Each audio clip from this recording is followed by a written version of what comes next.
fans.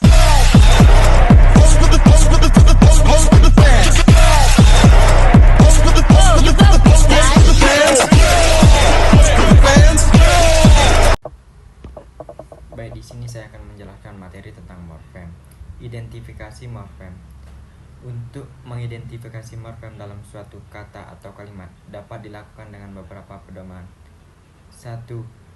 Dua yang sama dan memiliki makna yang sama merupakan morfem yang sama, dan dua bentuk yang berbeda tapi mengandung makna yang sama juga merupakan morfem berbeda. Morf dan almorf. Pengertian dan perbedaannya.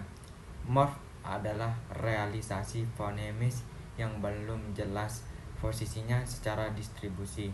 Contohnya, kata kenai dikatakan sebagai morf karena belum jelas status apakah morf bebas atau terikat.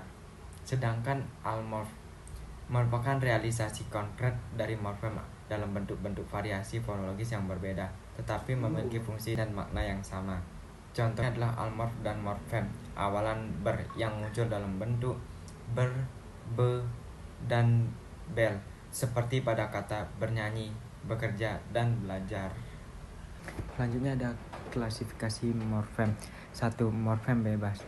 Artinya morfem yang tanpa kehadiran morfem lain dapat muncul dalam pertuturan. Contoh kalimat: aku ingin makan nasi goreng. Kata makan bisa digunakan dalam sebuah kalimat tanpa perlu perubahan morfologi. Itulah mengapa kata makan termasuk morfem bebas. Yang kedua ada morfem terikat. Morfem terikat merupakan morfem yang tanpa digabungkan dahulu dengan morfem lain tidak dapat muncul dalam pertuturan. Bentuk-bentuknya seperti juang, henti, gaul, baur. Hal ini termasuk morfem terikat karena bentuk-bentuk tersebut tidak dapat muncul dalam pertuturan tanpa terlebih dahulu mengalami proses morfologi seperti afiksasi, reduplikasi, dan komposisi. Selanjutnya ada morfem utuh. Perbedaan morfem utuh dan morfem terbagi berdasarkan bentuk formal yang dimiliki morfem tersebut. Apakah merupakan satu kesatuan atau bagian yang terpisah karena disisipi morfem lain. Semua morfem dasar bebas yang dibicarakan adalah termasuk morfem utuh seperti meja, kursi, kecil, laut, dan pensil. Begitu juga dengan sebagian morfem terikat seperti ter, ber, henti, dan juang. 4. Morfem terbagi adalah sebuah morfem yang terdiri dari dua bagian yang terpisah. Contohnya, pada kata kesatuan terdapat satu morfem utuh dan satu morfem terbagi, ke-an. Pada kata perbuatan terdapat morfem utuh buat dan morfem terbagi, per-an. Selanjutnya ada morfem segmental. Morfem segmental adalah morfem yang dibentuk oleh fonem-fonem segmental seperti morfem lihat, sikat, dan ber. Jadi semua morfem yang berwujud bunyi adalah morfem segmental. 6. Morfem suprasegmental.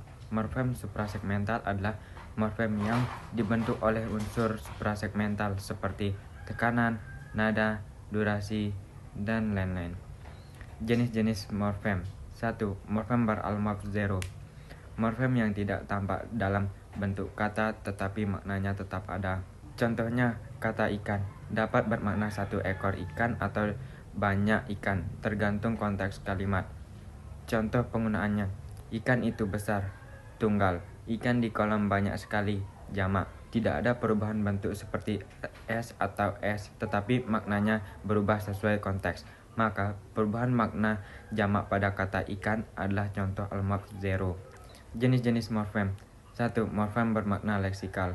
Morfem yang memiliki makna nyata atau makna kamus. Morfem ini bisa berdiri sendiri dan biasanya berupa kata benda, kata kerja, atau kata sifat. Contoh: makan, air, kursi, cantik, lari. Semua kata ini memiliki arti yang dapat dipahami tanpa harus digabung morfem lain. Selanjutnya ada morfem tidak bermakna leksikal. 1. Morfem gramatikal. Morfem yang tidak memiliki makna sendiri tetapi berfungsi mengubah makna atau jenis kata. Biasanya berupa imbuhan, awalan, akhiran, atau gabungan keduanya. Contoh kata bermain. Morfem tidak bermakna sendiri tetapi mengubah main menjadi kata kerja. Kata nyalakan. Akhiran kan menunjukkan tindakan yang dilakukan pada sesuatu, misalnya nyalakan lampu. Penjelasan lebih singkatnya, masukkan file foto saja di video tersebut. Morfem dasar. Tulis adalah morfem dasar dari menulis, penulis, tertulis. Ajar adalah morfem dasar dari pengajar, belajar, pelajaran. Jual adalah morfem dasar dari penjual, berjualan, menjualkan. Bentuk dasar. Menulis adalah bentuk dasar untuk membentuk penulis atau menuliskan. Bermain adalah bentuk dasar untuk pemain. Belajar adalah bentuk dasar untuk belajar atau pembelajaran. Selanjutnya ada pangkal, stem. Menulis pangkal untuk menuliskan. Bermain adalah pangkal untuk bermainan. Belajar adalah pangkal untuk pelajaran. Akar, root. Tulis akar dari menulis, penulis, menuliskan. Ajar adalah akar dari belajar, pengajar, pelajaran. Jual adalah akar dari menjual, penjual, berjualan. Selanjutnya ada hakikat kata.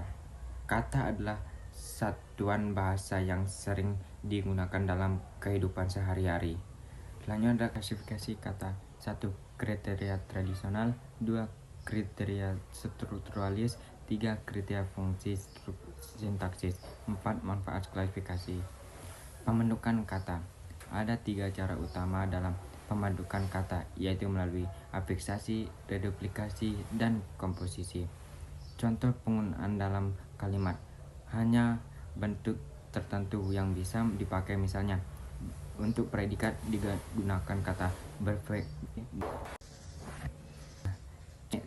yang yaitu digunakan di marlat mar yang janar per jadi per tam kasab gunakan di hulu kasab mau tidak